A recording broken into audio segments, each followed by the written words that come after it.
मैं परमेश्वर का धन्यवाद करती हूँ कि मुझे परमेश्वर ने फिर से एक बार मौका दिया कि मैं इस ऑनलाइन सर्विस के द्वारा परमेश्वर के वचन को आप तक पहुँचा सकूँ। जो आज का हमारा विषय है वह परमेश्वर की इच्छा। परमेश्वर की इच्छा को जानना आज हमारे लिए बहुत ही जरूरी है, क्योंकि मरकुस की किताब उसका 3 अध्याय उसके 35 वचन में लिखा हुआ है कि जो कोई परमेश्वर की इच्छा के ऊपर चलता है वही मेरा बहन, भाई और माता है। कई बार विश्वासी बहन भाई जान नहीं पाते कि परमेश्वर की इच्छा है क्या। वो सोचते हैं कि अगर मैं परमेश्वर की इच्छा को ना जान पाया तो क्या होगा, अगर मैं परमेश्वर की इच्छा को ना पहचान पाया तो क्या होगा। लेकिन परमेश्वर का वचन बड़े ही आसान तरीके के साथ केवल 2 शब्दों में हमसे बात करता है और हमें एक ही शब्द चुनने के लिए वो कहता है। अगर हम व्यवस्था और उनकी पुस्तक उसका 30 अध्याय उसके 19 वचन को पढ़ते हैं तो वहां इस प्रकार से लिखा हुआ है, मैं आज आकाश और पृथ्वी दोनों को तुम्हारे सामने इस बात की साक्षी बनाता हूँ कि मैंने जीवन और मरण, आशीष और श्राप को तुम्हारे आगे रखा है। इसलिए तू जीवन ही को अपना ले कि तू और तेरा वंश दोनों क्या रहे, जीवित रहे। है ना। जीवन को चुनने का मतलब है प्रभु यीशु मसीह को चुनना और उसकी आज्ञाओं में रहना। और मूसा भी मरने से पहले इजरायलियों से कहता है कि तुम परमेश्वर की आज्ञाओं को चौकसी करके मानना, तब तुम जीवित रहोगे। यहाँ पर परमेश्वर कौन से जीवन की बात कर रहे हैं, है ना। एक वो जीवन है जो हम धरती के ऊपर रहकर बिता रहे हैं। वो जीवन एक समय समाप्त हो जाएगा, लेकिन उसके बाद एक और जीवन है, वह सदा काल का जीवन, वह अनंत काल का जीवन जो स्वर्ग में है, जो प्रभु यीशु मसीह को के ऊपर विश्वास करने के द्वारा हमें मिलता है। और जब हम उसका चुनाव अपनी लाइफ में करते हैं, एक सही निर्णय उसको चुनकर अपनी लाइफ में करते हैं, तो वो परमेश्वर फिर हमारा मार्गदर्शन भी करता है कि हमें किस रास्ते चलना है ना। वो परमेश्वर हर एक बात में हमारी अगुवाई करता है ना। हर एक बात में बताता है क्या सही है, क्या गलत है, क्या करना है, क्या नहीं करना है। पर खुदा हर एक बात में हमारी क्या करता है, फिर अगुवाई भी करता है। इसलिए आज हमें एक सही चुनाव को अपनी लाइफ में करना है परमेश्वर मसीह को चुनकर, कि वचन कहता है कि मैं ही जीवन की रोटी हूँ और मैं ही जीवन का जल हूँ। बिना प्रभु यीशु मसीह के हम स्वर्ग में जा नहीं सकते। इसलिए आज ये जरूरी है कि उसका चुनाव करके हम सही फैसला अपनी लाइफ में ले, है ना। अगली इच्छा को हम पढ़ सकते हैं पहला थिस्सलुनीकियों उसका 5 अध्याय उसका 15 वचन जब पढ़ते हैं तो वहां परमेश्वर हमें भलाई करने के लिए कहते हैं। वो भलाई जो परमेश्वर ने आपके मेरे साथ की, जब हम पापी ही थे तो वो हमारे लिए सलीब के ऊपर मारा गया। उसने हमें कीच से निकाल कर स्वर्गीय स्थानों में लाकर बिठा दिया। एक समय था हम दुखों में थे, बीमारियों में थे, परेशानियों में थे, कोई हमें पूछने वाला भी नहीं था, कोई हमें गले से लगाने वाला नहीं था, हम गिरे हुए थे।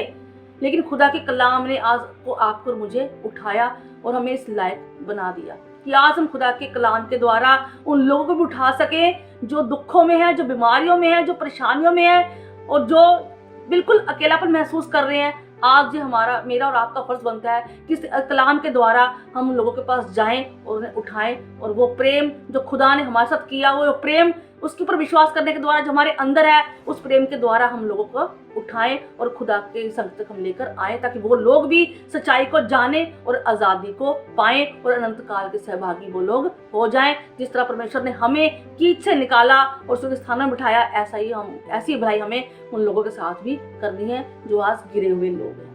हालेलुया।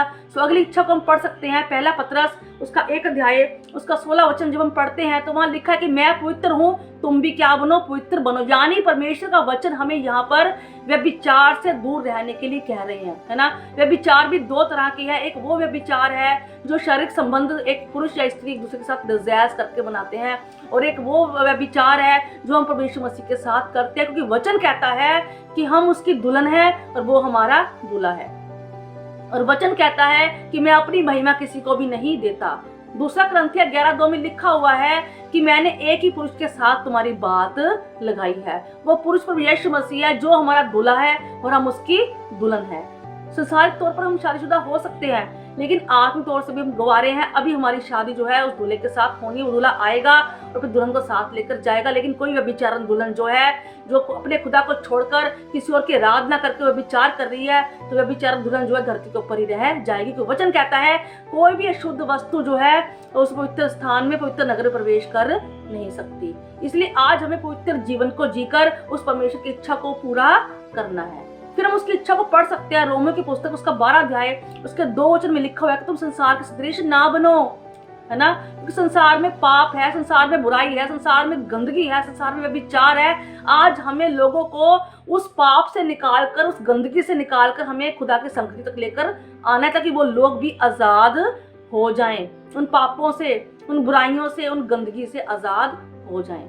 और फिर आगे लिखा हुआ है कि तुम परमेश्वर को जीवित करके, पवित्र करके और मनभाव तक के बलिदान को चढ़ाओ, जैसा यूसुफ ने अपने जीवन की तरफ चढ़ाया, है ना। यूसुफ को व्यभिचार करने का मौका मिला, पर उसने व्यभिचार नहीं किया, क्योंकि उसने ऐसा करके प्रभु की इच्छा को पूरा किया और उसकी आज्ञाओं में बना रहा, है ना। इस तरह से आज हमें भी चाहिए कि अपने शरीर के द्वारा हम जीवित करके, पुत्र करके और मनभाव तक करके बलिदान को चढ़ाएं। उसने ऐसा किया तो खुदा ने उसे जिस देश में वो बंदी बनाकर ले जाया गया, उसी देश का प्रधानमंत्री भी बन गया। खुदा ने उसे ऊंचा उठाया, क्यों?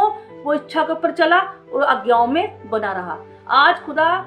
आज हमें चाहिए कि हम भी उसकी इच्छाओं में बने रहें। जब हम उसकी इच्छा के ऊपर चलते हैं, उसमें बने रहते हैं, उसकी आज्ञाओं को पूरा करते हैं, तो ऐसा करके हम उसके साथ क्या करते हैं? प्रेम करते हैं, क्योंकि उसकी आज्ञाओं को वही पूरा करता है, उसकी इच्छाओं पर वही चलता है जो उससे प्रेम करता है। सो आज जरूरी है कि हम उसकी इच्छाओं को जाने, उसके ऊपर चले, ऐसा करके हम उसकी आज्ञाओं में बने रहें। सो हमने सीखा कि सबसे पहले हमने उस प्रभु मसीह का चुनाव जो है अपने जीवन में करना है ना। फिर हमने सीखा कि उसकी आज्ञाओं में हमें बने रहना है। फिर हमने सीखा कि हमने पवित्र जीवन को जीकर उसकी इच्छा को पूरा करना है। फिर हमने सीखा कि संसार के सदृश हमने नहीं बनना, है ना, ऐसा ना करके हमें खुदा की इच्छा को पूरा करना है। फिर हमने सीखा कि हमने जीवित करके, पुत्र करके और मनभाव करके बलिदान को चढ़ाना है। तभी आप सफल होंगे, तभी आप प्रभावशाली होंगे। क्योंकि खुदा कहता है, यहोशू की पुस्तक 1 अध्याय उसके 8 वचन में लिखा हुआ है कि ये व्यवस्था की पुस्तक तेरे चित्त से कभी अलग ना होने पाए। तो दिन रात इसी के ऊपर ध्यान लगा के रखना, तभी तो हर कार्य में सफल होगा और तू प्रभावशाली होगा। अगर आप हर एक बात में सफल होना चाहते हैं, क्योंकि खुदा का वचन हमें जयवंत करता है ना, उसका हर एक वचन हर आमीन से पूरा भी होता है। वो तब होगा, तब आप एक सफल व्यक्ति बन सकते हैं। अगर आप उसकी इच्छाओं को पूरा करते हैं, उसकी आज्ञाओं में बने रहते हैं, तब आप एक सफल व्यक्ति बनेंगे और तब आप प्रभावशाली होंगे। सो खुदा आप सभी को बरकत और आशीष दे। सभी को जय मसीह की।